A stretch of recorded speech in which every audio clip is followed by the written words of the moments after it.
1932లో వినాయకుడిని స్థాపించారు, పెట్టడం జరిగింది. నమస్తే భారత్. లాల్ బాద్షా రాజా దర్శించడానికి మనం వచ్చాం. లాల్ బాద్షా రాజా ఉత్సవాలు 1934 నుంచి సక్సెస్ఫుల్ గా కొనసాగుతుంది. లాల్ బాద్షా రాజా దాదర్ నుండి 2 కిలోమీటర్ డిస్టెన్స్ లో ఉంటుంది. గణేశుని దర్శనం లైన్ ఇట్లా అరేంజ్ చేశారు.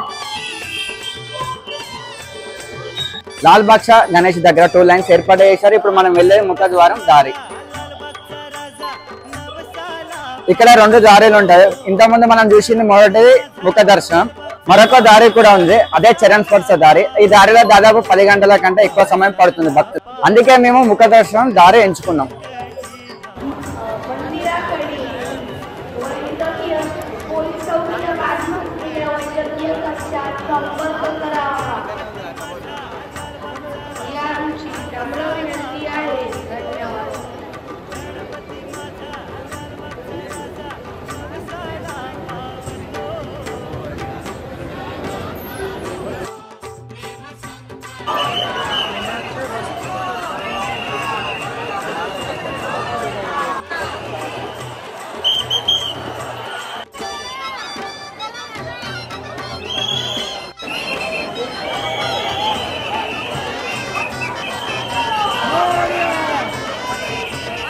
లాల్బాగ్ అనే ఈ ఏరియాలో 1932 ముందు cotton mills, fish market, vegetable markets ఇట్లాంటివి ఉండేవి. 1932లో ఇండస్ట్రియలైజేషన్ కారణంగా cotton mills, fish market, vegetable markets close చేయాల్సి వచ్చింది.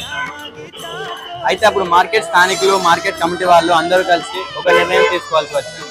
మాకు బిజినెస్ చేసుకోవడానికి ప్లేస్ వస్తే ఎవ్రీ ఇయర్ ఈ నవరాత్రోత్సవాలు ఘనంగా జరుపుకుంటామని మన గణేశుని వేడుకుంటారు. తయావలి అనే ఒక ల్యాండ్ లార్డ్ మార్కెట్ ప్లేస్ ని ఆఫర్ చేస్తాడు. 1934 నుండి ఇప్పటి వరకు లాల్ బాద్షా గణేష్ సెలబ్రేషన్స్ ఎంతో ఘనంగా జరుగుతున్నాయి.